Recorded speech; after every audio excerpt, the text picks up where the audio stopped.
हमारे जिला जींद में पहुंचने पर पूरी इंडियन नेशनल लोक दल जिला की तरफ से भाई करण सिंह जी चौटाला का हम हार्दिक अभिनंदन। वो आए और भाई साहब को शाल भेंट करेंगे। भाई पवन सुलेड़ा,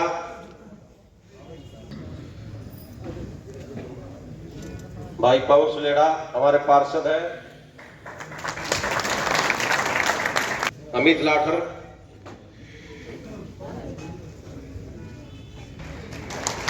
वकील करसिंधु उचाना से हल्का के युवा के प्रधान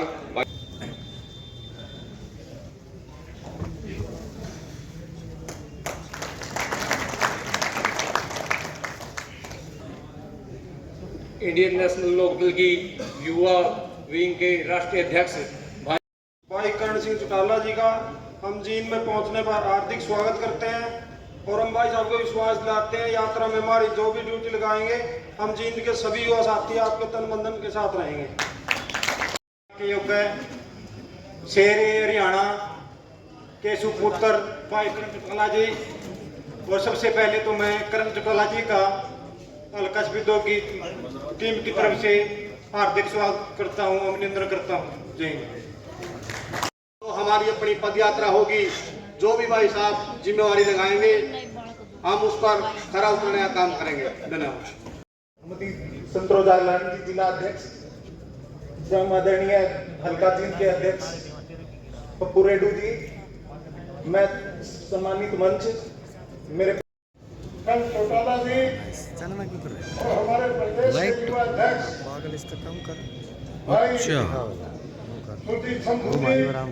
आराम से हमारे जिला के युवा अध्यक्ष भाई प्रदीप जी और साथ हमारे बहुत ही आदर व मान के योग्य चौधरी और प्रकाश चौटाला, चौधरी और प्रकाश चौटाला, हरियाणा के भावी सीएम चौधरी अभय सिंह चौटाला, हरियाणा के भावी सीएम चौधरी अभय सिंह चौटाला। अब हमारे आज इस मीटिंग का उद्देश्य कोई राजनीतिक मीटिंग नहीं है। ये आज किस प्रकार अपनी पार्टी के युवा संगठन को मजबूत किया जाए उसको लेकर के है।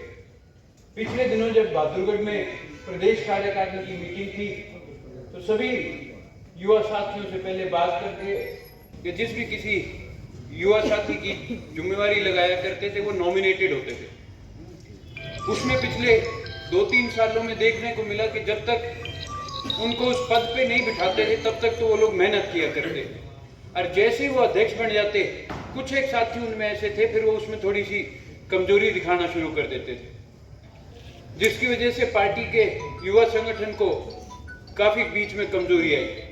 इस करके हमने फैसला करा कि अब की बार हम चुनाव करवाना चाहेंगे और पार्टी के लीडर चौधरी ओम प्रकाश चौटाला जी ने भी इस चीज को सराहना दी और हमें हरी झंडी दिखाई कि आप लोग इस चीज को सदस्यता अभियान को चलाओ और फिर पार्टी के चुनाव कराओ। जहां पर कोई हल्के का चुनाव लड़ना चाहता है वो भाई उसी हल्के का होना चाहिए और उसको कम से कम 1500 मेंबर बनाने जरूरी है।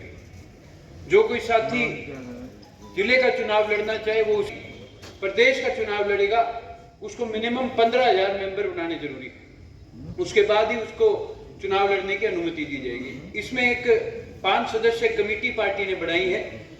जितने भी नॉमिनेशन आएंगे वो उसमें से छटनी करके उन साथियों को उनकी रेफरल आईडी देंगे। उस रेफरल आईडी के तहत आप अपने साथियों को मेंबर बना सकते हो। उससे इस बात का चयन हो जाएगा कि ये मेंबर आपका बनाया हुआ है।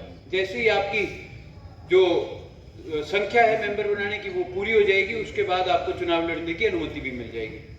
अगर कहीं पता लगता है कि किसी साथी ने जाली वोट बनवाए हैं या जाली मेंबर बनवाए हैं तो उसकी सदस्यता भी रद्द करी जाएगी और उसको चुनाव भी नहीं लड़ने देंगे। जो कर रहे हैं सरकार सुन नहीं रही, और दूसरा अब की बार सबसे ज्यादा युवा सरपंच बनने क्या मंशा दिखाई दे रही सरकार की? देखिए सरकार कहीं ना कहीं तानाशाही रवैया अपना रही है और जहाँ पे मेहनत करके ये सरपंच अपनी जिम्मेवारी पद पर पहुँचे हैं और गांव में क्या काम कराने हैं कैसे कराने हैं इसके बारे में अगर सबसे ज़्यादा जानकारी किसी को होती है तो सरपंच को होती है। तो उनके अधिकार क्षेत्र को बढ़ाना चाहिए। ये जो 2 लाख वाला कानून है ये गलत है। अरे सरपंचों के साथ सरासर अन्याय है। तो आप भी नए चेयरमैन बने हैं, तो किस तरीके से मुद्दे की बात इनको उठा पाएंगे और INLD किस तरह के देखिए, हम इनके समर्थन में हैं। जहाँ तक इनकी लड़ाई लड़ने की बात है, हम इनके साथ करने से कंधा मिला करके इनकी लड़ाई लड़ेंगे। अच्छा, आज जिला स्तरीय बैठक थी आपकी, आपने युवाओं को संबोधन किया गया है, किस तरह की एक पद यात्रा होगी और युवाओं में किस तरह का जोश भरा जाएगा INLD की तरफ से? ये पद यात्रा पूरे हरियाणा प्रदेश में निकलेगी और नूह से शुरू होकर के कुरुक्षेत्र में खत्म होगी। उसी के लिए आज युवा साथियों की जिम्मेवारी लगानी है और साथ में जो हमारे युवा संगठन है उसको बढ़ाने के लिए जो चुनाव की प्रक्रिया है उसके रिलेटेड मीटिंग करने आए थे। तो कितने जुड़ पाएंगे INLD के साथ युवा? आज काफी भीड़ दिखाई दे रही थी जहाँ जिला स्तरीय बैठक। ज़्यादा से ज़्यादा जोड़ने का प्रयास है। मैं नंबर तो आपको क्या कहूँ, पर ज़्यादा से ज़्यादा युवा को जोड़ेंगे और जब ये प्रक्रिया पूरी हो जाएगी फिर आंकड़े भी आ जाएंगे।